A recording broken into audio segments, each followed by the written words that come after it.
Welcome back to Highlander Heart, and it's November 2021. Well, yeah, I know. But this month marks the 30th anniversary, doesn't it make you feel old, of the release in the US of Highlander 2, 30 years ago. 30 years under the shield. Yes, thank you. Yes. Yeah, I mean, okay, so it came out in the UK a lot earlier in the year, but we thought, no, let's wait to the end of the year. We were kind of focused on Highlander 35th anniversary. And we've done a Highlander 2 video before, but I thought, well, I think we need to revisit this. I think there's something else we can talk about with it. Yeah, let's give this a go. And in the wake of the success of Marvel's What If show, what if Highlander 2 was different in so many ways? Hasn't everybody thought that over the years? What if that movie was not that movie? Yes, exactly. But it's a valid argument. I mean, it's we've talked about Highlander 2 before. There are aspects of it that we like and enjoy, and I don't think we're not here to talk about that this time. But yeah, what if it was different? It's a big topic. So where do we start? Maybe the first thing to start with, a good place would be, what if it wasn't a sequel? Because that could be possibly as interesting. I mean, it certainly would have solved the issues of the finality of the ending of the first one. What do you think? No, I agree. I mean, it was again, a movie that was made not to have a sequel, and they decided to have a sequel. And I know that's happened in other franchises and other things before, to varying degrees of success. Yeah. But this one was like, I mean, I don't know how much close-ended you could have made that first movie than what you did. And then it was like, oh, there's a sequel, and it takes place in the future. And in and of itself, especially at the time in the 90s, that was kind of like blue and red neon future, smoke filled, desolate landscapes and stuff was kind of the thing. I mean, Adrian Paul was even in the series War of the Worlds that went that direction. So it not too surprising that maybe that's the way they wanted to go. But I just want to know, I want to have a few minutes in the writer's head that made or whatever discussion that was like, well, how are you going to make it so that he's immortal again and fights immortals? And who said, I know, they come from another planet in the distant past, and everyone's like, great, let's do that. Or was that, how is that a story point that, as you know too, with scripts, things evolve, you have discussions and you refine and move it forward. It's like, how did that one plot point continue forward if that was the case? So I don't know what else you could No, I know. So the prequel route, I agree, is I'm kind of surprising, because that you made up a huge fabric of the original movie, was flashing back to various points in time and things like that. How is that not like, oh, well, that's obvious, if we want to do more of this, let's go that route? Absolutely. There was, looking at the original movie, there was you've got all the Highland stuff, you've got the World War II moment, and apart from the Boston Common scene, that's pretty much all you actually see of his life, from the very beginning to sort of the modern day stuff. There's a whole world of opportunities in between. I guess the big question would be, would that have felt like a big enough sort of story to then hang a sequel on? Would it, I mean, I say this, but then look at things like Indiana Jones. We know he would survive. We know he's not going to lose his head. We've seen the end. Are the stakes big enough? Are we going to feel, there's all of those kind of questions, I suppose. But, look at Temple of Doom. That was a prequel to Raiders of the Lost Ark. If it worked, then maybe they could have gone that route. Maybe we could have had a pre-1985 Connor. We could have hit any sort of decade, any period of his life, and had a adventure, I suppose. No, I agree. And that is kind of like the first idea I thought of when we were thinking about this episode. And it's my simplest one. And I'll dive right into it if you want. It's really quick. Do it.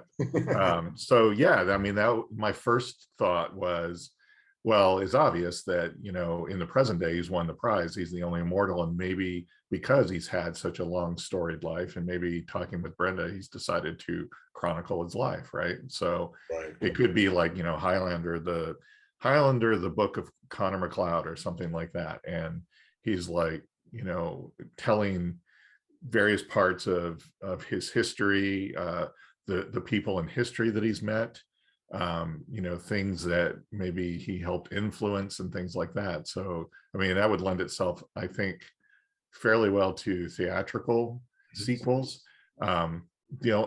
Probably more so to a TV series, though, I think.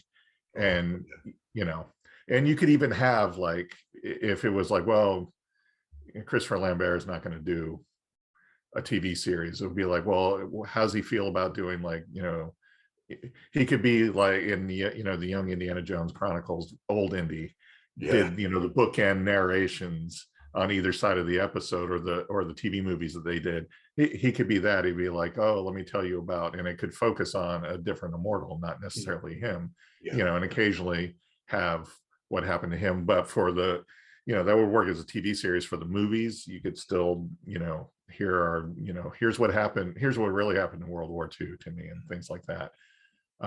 I think that would work well. I see your point, though. For a movie, it's like, what are the stakes in the present day? Because even if he's telling the story, it's like, well, since he's telling it now, he's obviously gonna live. There's not going to be any real consequences or jeopardy.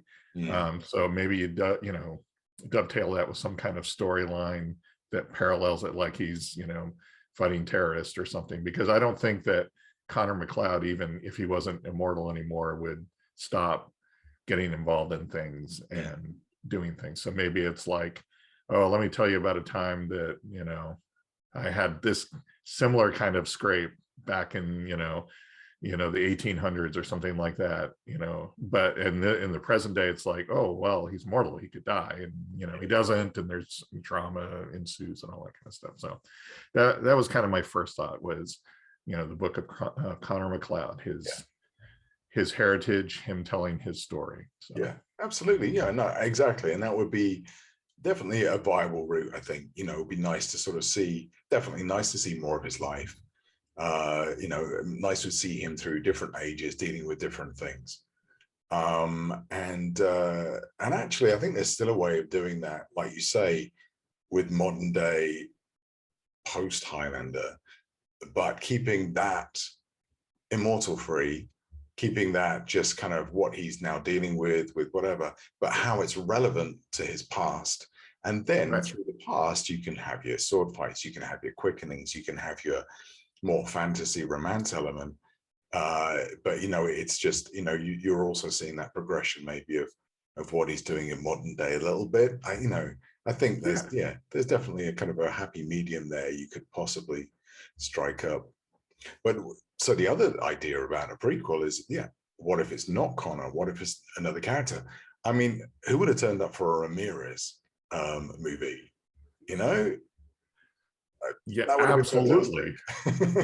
Yeah, and I mean, Sean Connery, maybe it was just money, but since he did Highlander 2, he was still seemingly interested in the character. So if they were like, hey, Sean, we want you back for a sequel, but it's actually going to be a prequel and focused entirely on your character, and here's $35 million, he Well, would have yes. probably been like, yes, I am Exactly. there. Yeah. That would be his first question. Yes, where's the money? Yeah, basically. Yeah, I mean, we're in total fantasy land now because we know they couldn't have afforded him for a whole movie. No.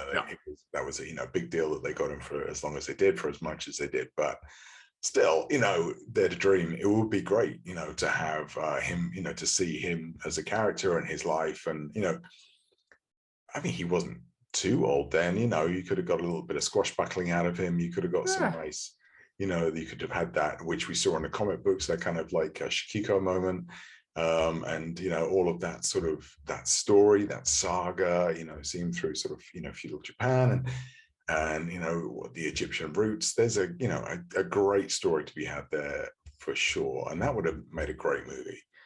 Sort of leading up to the point where he finds out about Connor, and then the movie finishes as he tracks him down in Scotland. That would have been fantastic.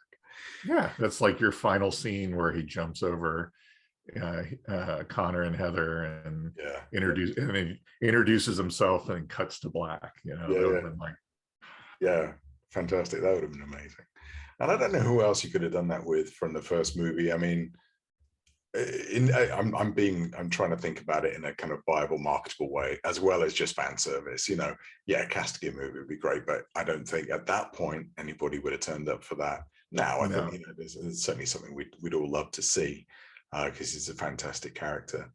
But yeah, maybe a Kurgan movie. I don't know. Yeah, I think a Kurgan prequel would do it. I mean, the 2-issue comic books that Brandon Jurwa did were well received and really well done. So I think you could do, you could have a cameo from Connor MacLeod in there somewhere or something, or clip in footage or things like that. Or even as you said, you could still have an encounter at some point between the Kurgan and Ramirez in the past that we hadn't seen before, and had Sean in for a couple days to shoot that. So I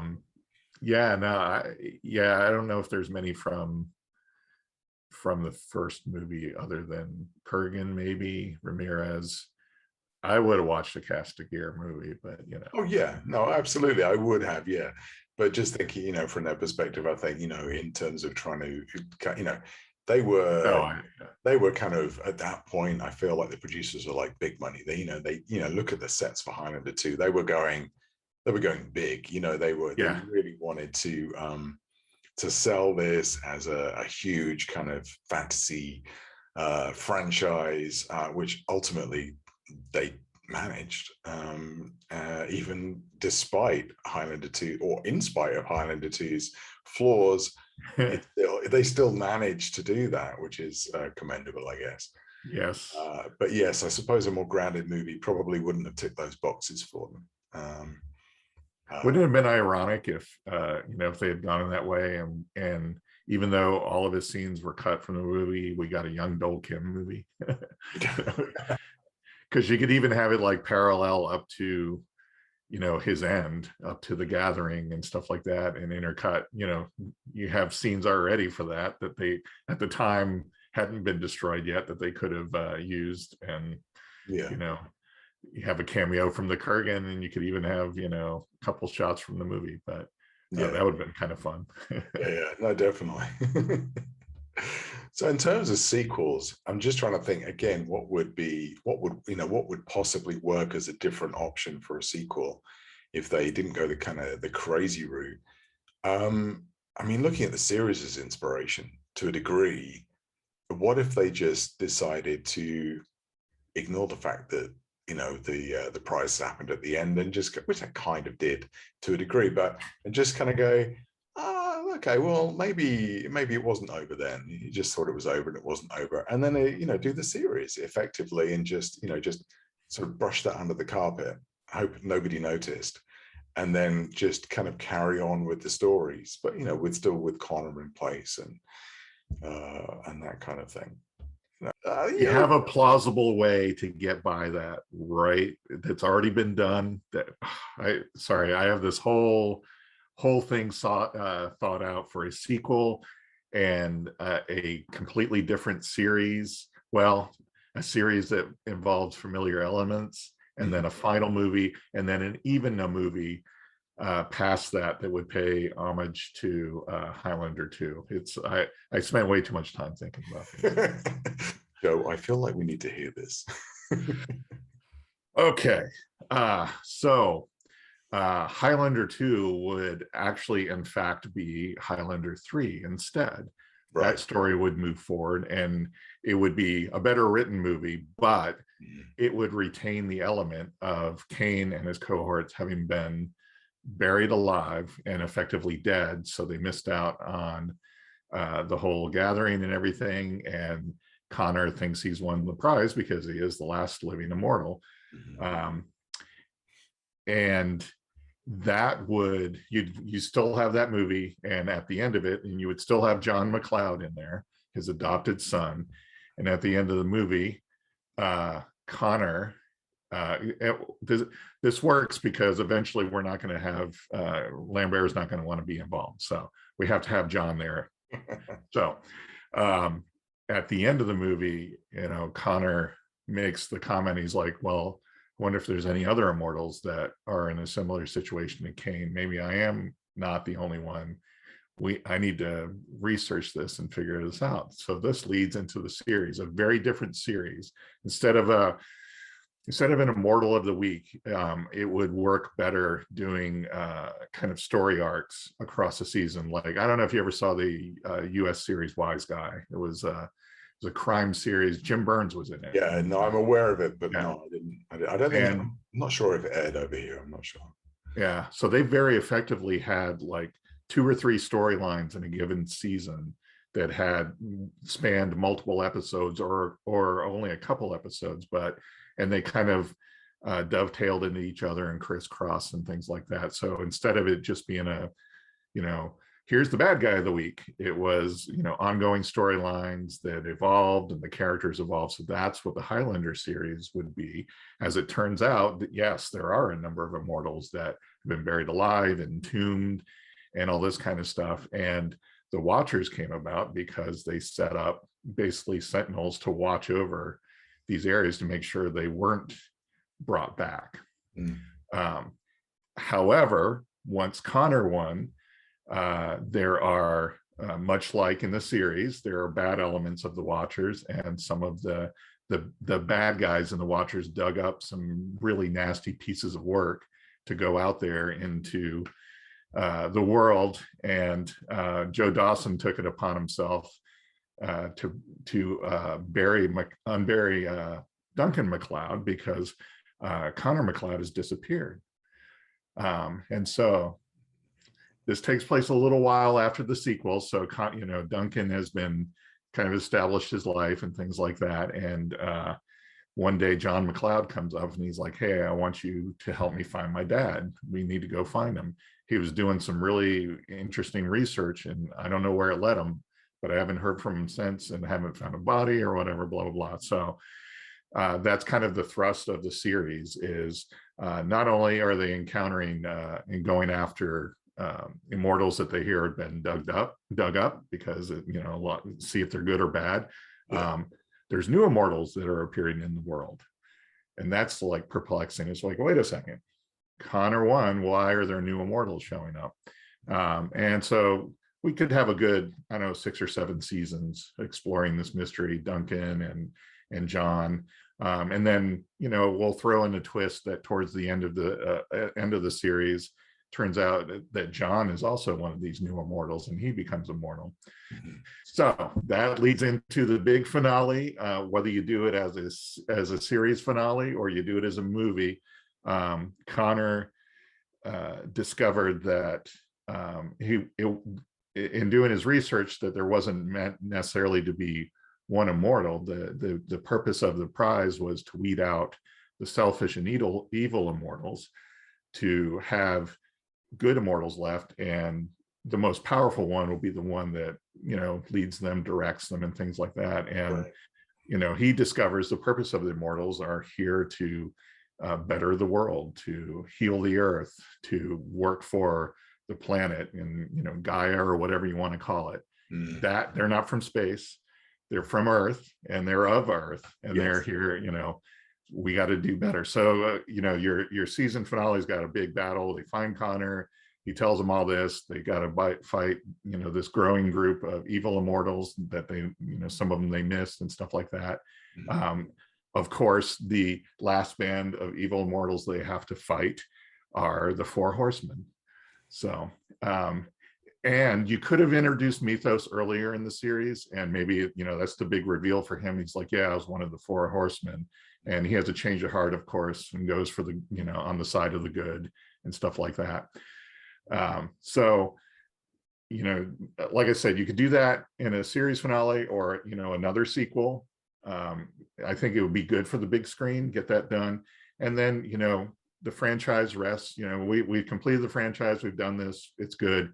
And then the inevitable several years later, we need to do a new Highlander movie. And it turns out that it takes place far in the future where the planet is being invaded by aliens from Zeist.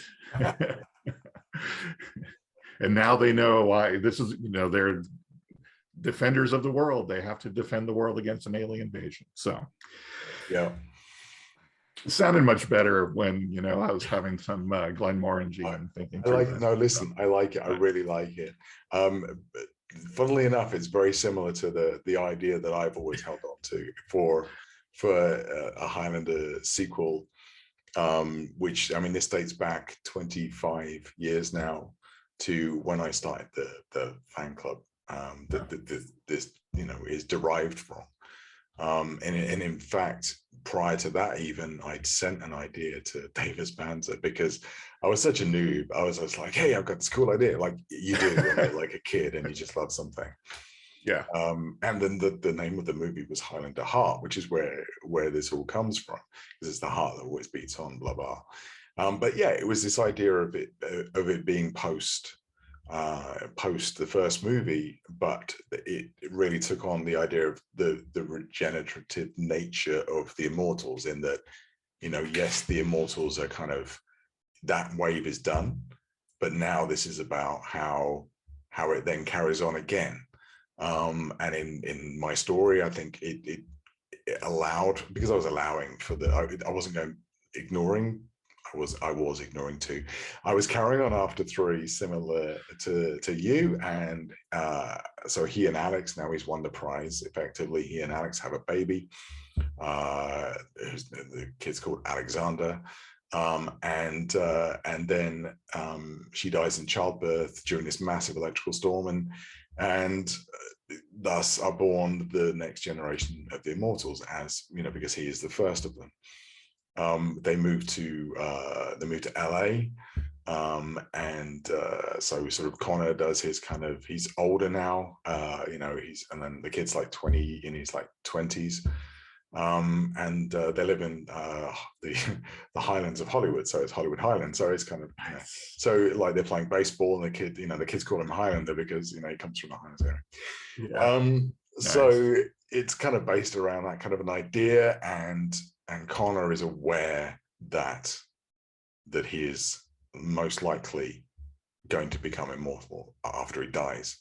So he, you know, he tells him he loves him, pops in his Porsche, and they both drive off a cliff. And because he's at, you know, he's in his 20s, yeah, you know, early 20s, he's in the prime of his life. That's right. You know, best time. So, you know, Connor's dead. He's, you know, he's passed on. You know, Alexander goes home, finds out the story, finds out what's going on, and then there's this knock at the door, and he opens it, and it's Duncan, but he's old, and he is then the mentor character, and it's just like, oh wow, and we're like, what? And then we include the lore from the animated series, which I really like, where is this basically, you can pass on the quickening. You don't have to chop somebody's head off.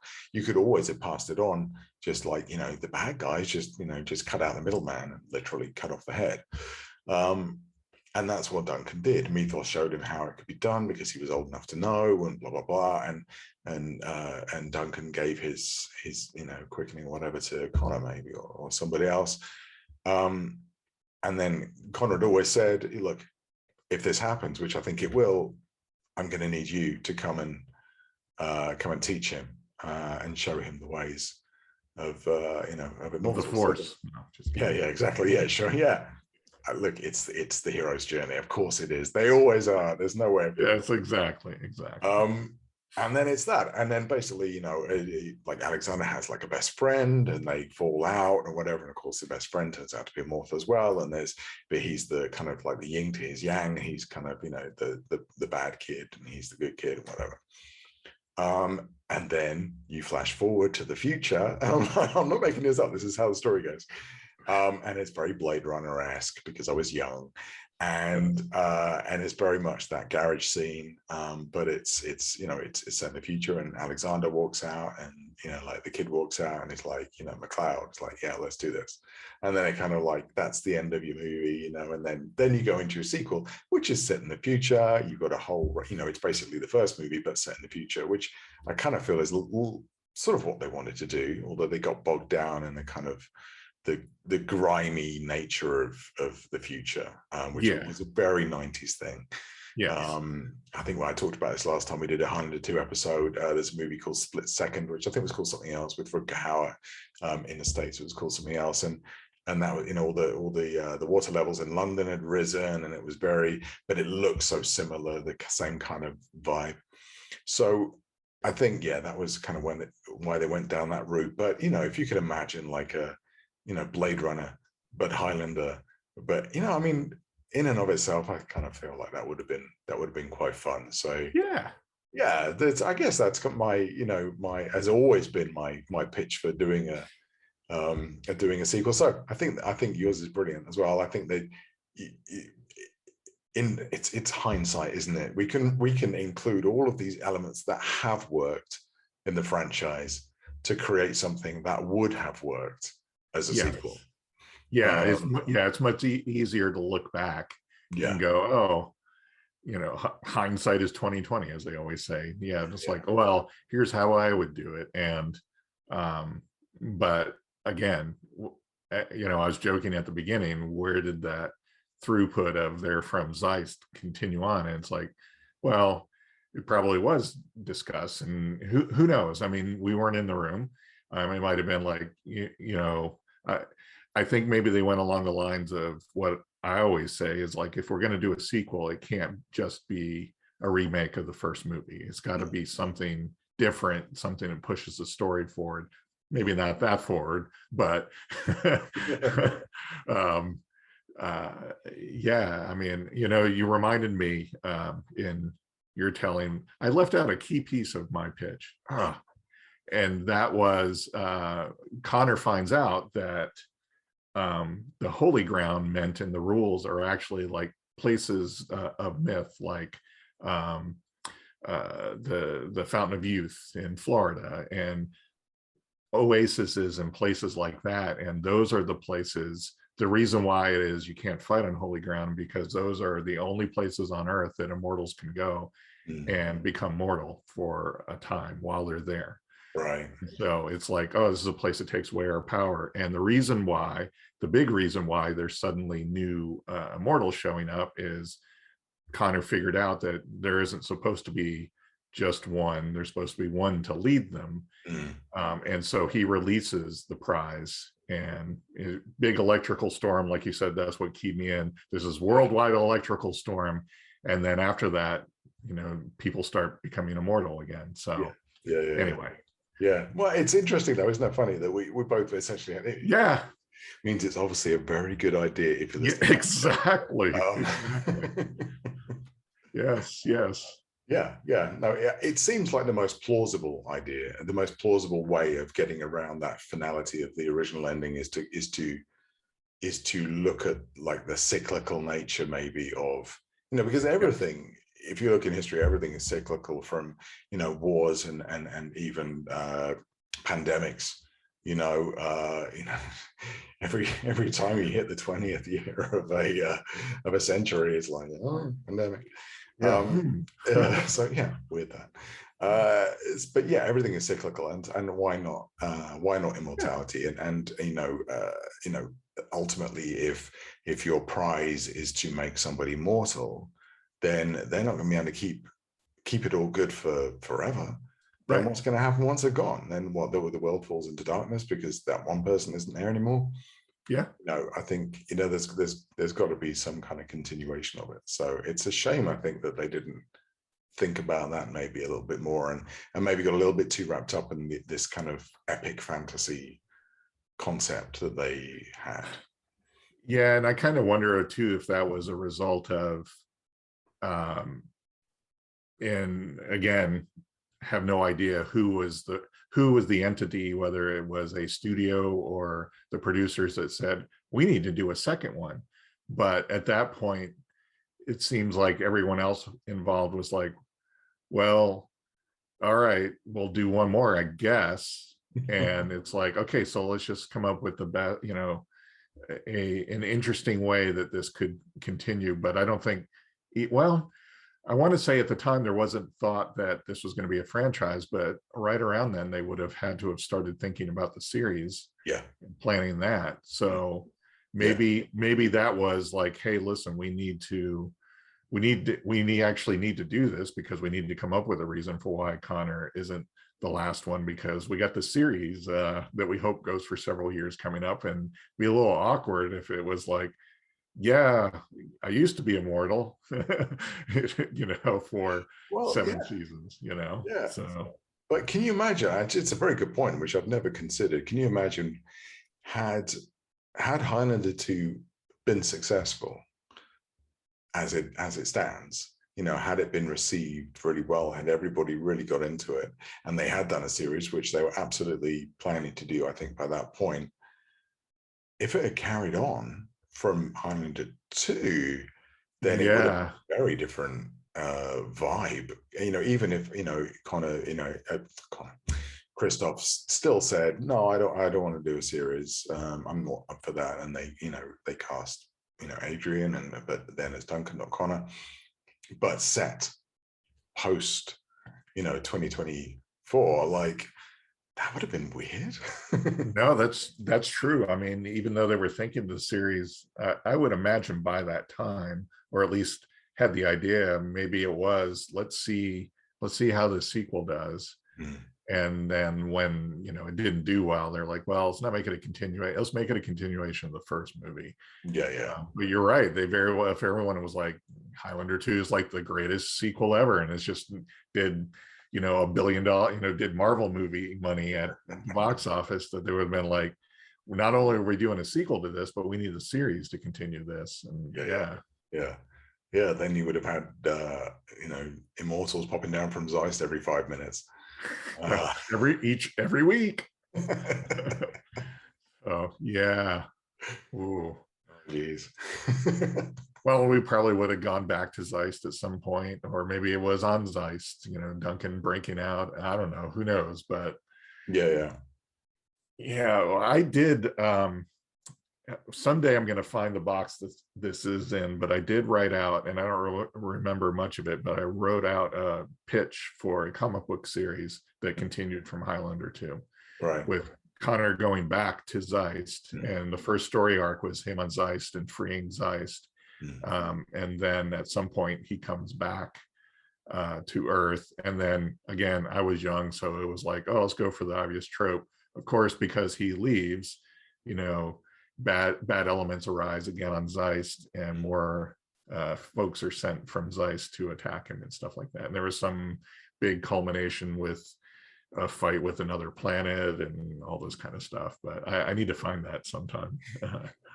But no, I was like, I could totally want to. Honestly, I want to see a full-on. It would probably only be done as a comic book or a prose novel or something, but I would love to see a continuation from the original Zeist version of Highlander 2. Yeah. Like, where did the story go? What happened to Connor after that? You know. Well, look, you know, I mean, June didn't do too bad, right? So, right. See. Yeah.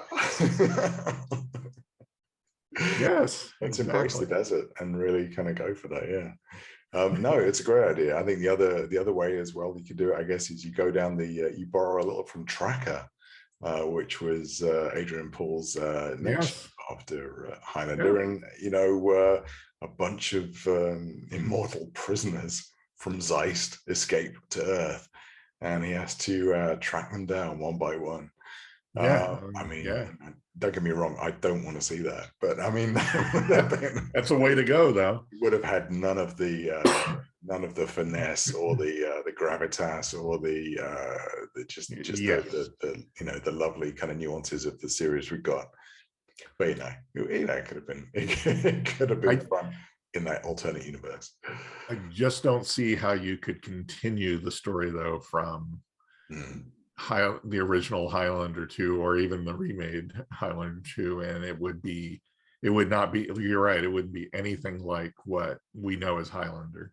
No. I mean, when it comes down to it, I'm really of the opinion of to use the cliche that there should have only been one. Yeah. That it just, I think we still would be having conversations and even conventions and the spin-off tie-in material like books and comic book stuff if there had just been one movie, because I think it'd be even more revered as this treasure. And I think in later years, certainly now, it would go through much like other cult films where it was rediscovered, and maybe they would have said, oh yeah, let's continue this. Well, we can't, because he doesn't look anything like that. So we may still be talking about, man, that this one movie that we love, they're gonna do a remake with Henry Cavill. Can you believe it? And this would have been the point where they were more franchise minded with whatever and went forward. So I really think, honestly, that would have been the best thing. And maybe I hate that, because I do really like the series, and I think the series does a whole lot more than the movies, even the sequels, tried to do and did. So I would hate to see that be erased from history, but I still feel we would still have this treasure, and we would have the celebrations and the things that we have today for it. And we'd be really looking forward to the reboot and seeing what happened. So, well, this is it. And that's a very good point. And I think there's no doubt that what is going through the minds of everyone involved in the reboot, which we heard a little bit about again recently in the press, which is nice. It's nice that every now and then they just throw little crumbs out, like, oh yeah, don't worry, it's gonna be good. We know what we're doing. Henry's gonna be great. Is that 100%. That's what you're going into this with. You're going into this with, again, we're talking about hindsight. Look, look what didn't work. I would put good money on this not having, the first movie not having a final resolution. Yes. And the Highlander 2 that we're going to be hopefully talking about, let's say less than 30 years time, is going to be a whole different ball game, and probably not have to deal with as many of the issues that we have to deal with, and they can go straight into that continuation of the story, and, as you say, branch out into a series, hopefully, that really is connected to the movies in a very real way, and not that the series that we got felt disjointed from the original movie, but it did for certain reasons, just because it was different character and different kind of lore, and you felt like you weren't quite in the same universe. So they haven't got to worry about that. They can get it right this time, and they can, we can get the next generation can get the franchise that we've loved for the last 35 years, and just enjoy it and be less moany about it. Well, and have less reasons to have to be moaning about it, because because they'll just nail it. I have no doubt. No, fantastic. Well, it's been great. I think we need to do what ifs about more of these things. I think this I agree. I think so. We can do a what if of the first movie. Oh well, yeah. No, we could do, absolutely. And what if the source never existed? I mean, that'd be a short episode. Uh, what if the source never existed? Yeah, great. Thanks for joining us. Yeah, it's like, there we go. Yes, we agree. What if Highlander 5 was a completely different movie? To be fair, though, again, there's a lot to be mined there. Yeah. What else would you do post series? What? Yeah. Yeah. Okay. Let's park that. Let's put a pin in that, and we'll save that for another time. All right, well, Joe, thanks for joining us again. It's always a pleasure, and we will see you all again soon. And until then, hold fast And don't lose your head.